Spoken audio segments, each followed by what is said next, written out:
성경 잠언 25장 같이 보시겠습니다. 잠언 25장 2절에 약간 좀 난제 하나가 있어요. 이를 숨기는 것은 하나님의 영화요, 이를 살피는 것은 왕의 영화니라, 이런 말씀이 있는데요. 이거를 조금 답을 드리고 갈게요. 우리 왕은 원래 성경에서 보면은 뭐 그 사람이 어떤 뭐 하나님의 백성이든지 아니든지 간에 모든 권세는 하나님으로부터 왔다라고 말을 하거든요. 그래서 하나님께서는 이 세상이 흘러가는 일에 있어서 그 통치자들을 허락을 하신 거예요. 하나님께서 이건 허락하셨다고 봐야 돼요. 뭐 그들이 물론 좋은 일만 하지 않죠, 물론. 그것도 맞지만 어쨌든 하나님의 허락하에 있는 것이고, 그래서 그들이 해야 되는 것은 이를 살피는 거예요. 이를 살핀다는 건 이제 헤아린다는 뜻인데, 그래서 이 세상에 여러 가지 문제들을 헤아리고 그 선과 의를 이룰 수 있게끔 한다면 그것이 그들에게는 영화가 된다 이거죠. 이거는 뭐 당연하죠. 우리도 그냥 일반적으로 좋은 통치자가 좋은 통치를 하면은 그 사람을 되게 위대한 왕이라고 말하잖아요. 우리가 세종대왕 같은 분들을 칭송하는 거는 그분이 그러한 일을 했기 때문이잖아요. 그렇게 이 땅에서 그 하나님의 어떤 직접적인 영향을 받지 않는 왕들일지라도 모든 권세는 하나님으로부터 왔기 때문에 그들이 올바른 일을 한다면 그것은 그들에게 어떤 부분적으로 영화가 된다, 이런 뜻이죠. 그렇기 때문에 여기 영화는 무슨 구원을 받아서 영광을 얻는다든지 그런 뜻은 전혀 아니에요. 그러니까 왕은 이를 살피는 것, 즉 이 땅에서 무언가를 하는 사람들이라는 뜻이죠. 그렇지만 하나님께서는 이를 숨기시는 분이라고 나오죠.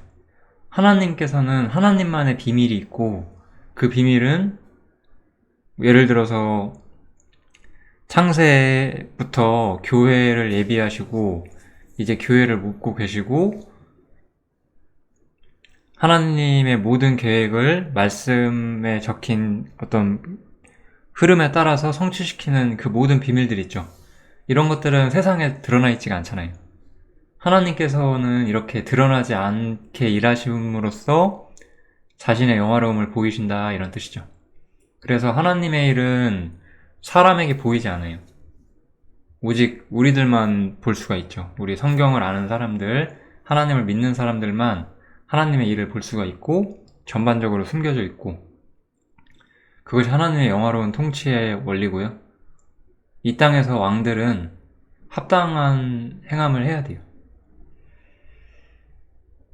이거는 또 되게 중요한 이야기를 해줘요. 왕이 잘못하면 왕은 비난을 받아요. 그런데 이 세상이 왜 이러냐라고 하나님 비난할 수 없죠. 그렇죠? 왜냐면 하나님께서는 모든 것을 선악간에 결국 심판하실 거거든요. 이 하나님의 일과 왕의 일이 무엇인지 약간 생각하시면 좋겠고요. 뭐 엄청나게 삶에 도움이 되는 그런 말씀은 아닐 수 있고 일종의 난제 중 하나인데 이 기회에 좀 해결을 해드리고 갈게요. 그 다음에 이제 은에서 찢기를 제하라, 이렇게 나오죠. 그리하면 장색에 쓸만한 그릇이 나올 것이요, 이렇게. 우리 삶은 항상 연단이란 것을 겪어요. 연단이라고 하는 것은 내가 생각보다 깨끗하지 않거든요. 나에게는 여전히 부족한 것들이 있거든요. 그래서 그런 것들을 제거할 수 있도록 하나님께서는 우리를 연단을 하시는 거예요. 우리 지난번에 여호와께서는 마음을 연단하신다, 이런 말씀도 봤죠? 그래서 우리 안에 있는 찢기를 제해서 우리 마음이 연단되게끔 하나님께서는 하시죠.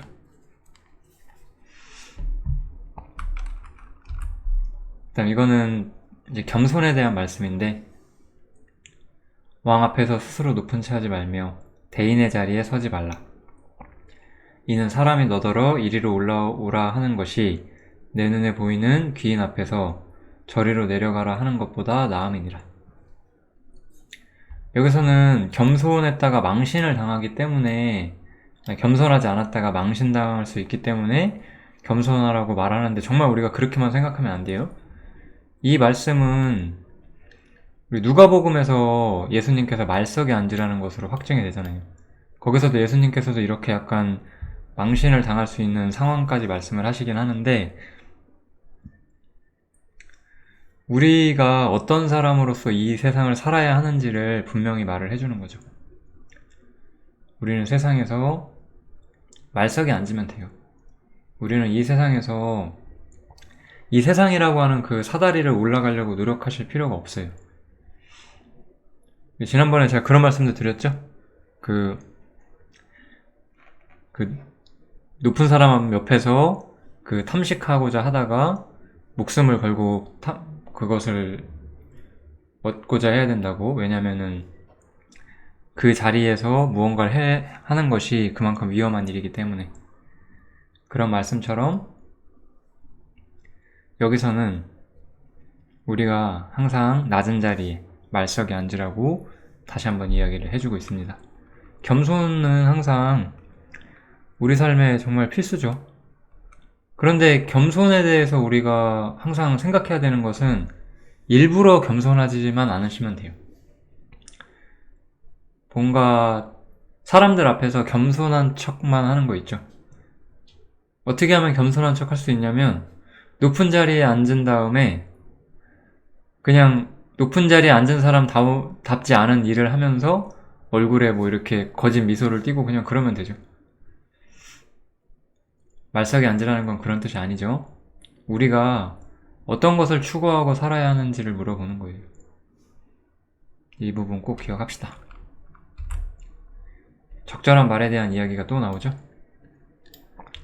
경우에 합당한 말은 아로새긴 은장반의 금사관이라. 네, 뭐 이거는 당연히 맞는 말이고요.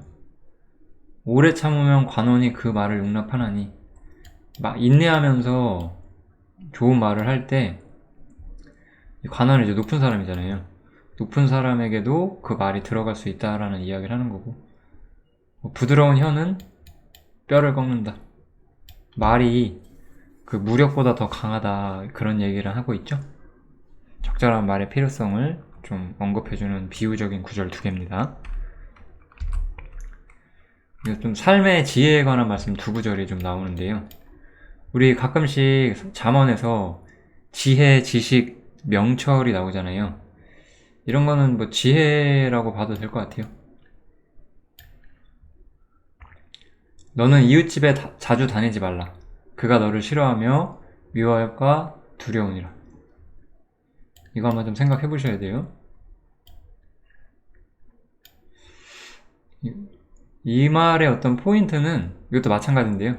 마음이 상한 자에게 노래하는 것은 추운 날에 옷을 벗음 같고 소다 위에 초를 부음 같으니라, 이렇게 나오죠.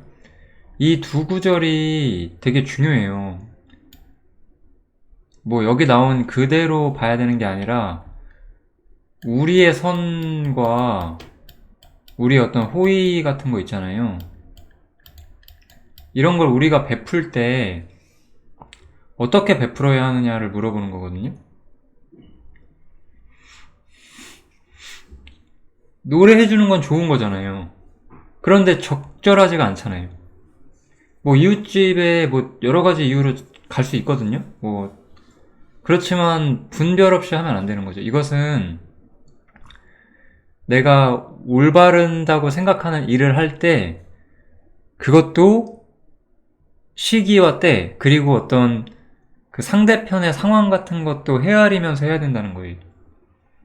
그리고 이거 생각보다 많이 모르시거든요, 이 부분. 이게 뭐냐면 그냥 내 딴에 내가 호의를 베푸는 거예요. 상대편은 그걸 바라지 않는데. 이럴 때 우리는 둘 다 좋은 마음이 필요해요.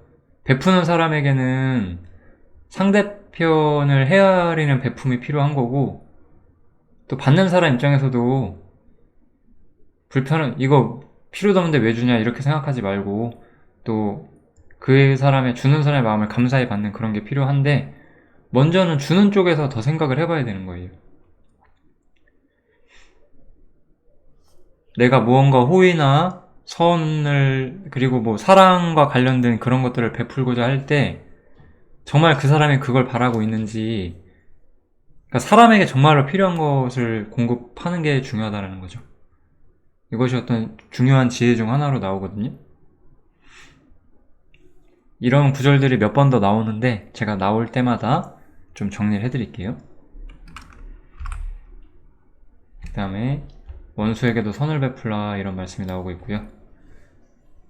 네 원수가 배고파하거든 식물을 먹이고 목말라 하거든 물을 마시우라. 그리하는 것은 핀 수추로 그의 머리에 놓는 것과 일반이요 여호와께서는 내게 상을 주시리라, 이렇게 나오죠. 선을 베풀면, 원수에게 보복하고 싶은데 그때 차라리 선을 베풀면 그것은 숯을 그 위에 올려놓는다, 이런 뜻이에요. 이것은 하나님의 보복을 믿기 때문에 나는 끝까지 그 사람에게 선을 베푼다, 이런 뜻이죠. 우리 성경에서는 항상 우리한테 하나님이 신원하실 것이기 때문에 보복하지 말라라고 분명히 말하고 있죠. 그 부분을 잊지 말아야 된다는 것 기억하면 좋겠습니다. 꿀에 대한 이야기가 다시 한번 나왔어요. 제가 24장에서 나왔는데, 꿀이라는 것은 그때도 말했지만 우리는 하나님이 주신 모든 것이 선하고 우리는 그런 것들을 마땅히 누릴 수 있어요. 그것이 누리는 것이 금지되어 있지 않고 그런 것들을 잘못하면 금욕주의로 갈 수 있어요. 하지만 조카리만큼 먹으라라고 말해요. 과식함으로 토할까 두렵다. 우리가 이 땅에서 예를 들어 우리가 24시간 정말 단 1분 1초도 하나님을 향한 어떤 순수함이 깨지지 않는 그런 인간으로 살 수는 없잖아요. 현실적으로 그건 불가능하죠. 뭐 우리가 뭐 TV를 좀 본다든지 뭐 쇼핑을 좀 한다든지 뭐 좀 여가를 즐긴다든지 해서 우리가 그리스도인이 아닌 건 아니잖아요. 오히려 그런 걸 안 하려고 하면서 외식하는 사람이 되는 것보다 나을 수도 있어요. 그런데 중요한 것은 항상 토할 만큼 먹으시면 안 되는 거예요. 절제가 필요하다는 거죠. 적당히 사용할 줄 알아야 된다는 거예요. 그래서 꿀을 많이 먹는 것이 좋지 않다라고 말하고, 또 자기의 영예를 구하는 것이 헛되다, 이런 말씀도 같이 나오고 있어요. 항상 꿀을 먹는 것은 괜찮긴 하지만 조심해야 되는 거예요. 과식함으로 토할까 두려워해야 한다. 이거를 꼭 기억하면 좋을 것 같고, 이 말씀이랑 충분히 연결이 되어 있죠. 자기의 마음을 제어하지 않는 자는 성읍이 무너지고 성벽이 없는 것 같으니라. 이 제어가 되게 중요해요. 이 절제가 엄청나게 중요하다는 거를 좀 아시면 좋을 것 같아요. 글쎄 이게 좀 애매하긴 한데요. 그리스도인, 이건 좀 잠언에 대한 이야기가 아니라 우리 그리스도인의 삶에 대한 이야기인데, 우리 그리스도인들이 왜 힘이 없을까라고 좀 생각해 볼 때, 첫 번째는 저는 목표 같아요. 인생의 목표가 얼마나 확고하게 하나님 쪽으로 서 있는가 라는 좀 각오? 좀 그런 부분들이 좀 중요한 것 같고요. 목표와 각오를 올리시려고 해야 돼요. 이것은 내가 얼마나 자신을 부인할 것인지에 대한 어떤 자기 부인을 얼만큼 할 것인지에 대한 좀 각오, 그런 거를 좀 생각하게 해주죠. 그럼 이런 것들이 실제적으로 잘 되려면 우리는 매일매일 절제하며 살아야 되거든요. 바울 사도는 나는 날마다 죽는다 그랬어요. 날마다 죽는다.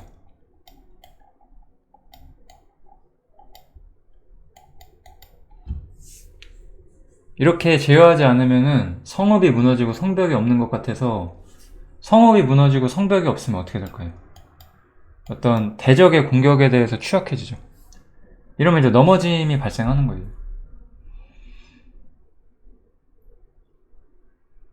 특히 여기서 마음이라고 했죠. 마음에 다른 것이 들어오게 우리 마음에 성벽이 없으면 다른 게 들어와요. 그럼 이건 우리 뭐라고 하죠, 이거를? 우상. 그죠? 우상이 마음속에 들어오지 않도록 우리가 마음을 잘 통제해야 되지 않나, 그런 생각을 해보게 됩니다. 잠언 25장은 여기까지 하면 될 것 같고, 이제 잠언 얼마 안 남았는데 끝까지 잘 들어주시면 좋겠습니다. 감사합니다.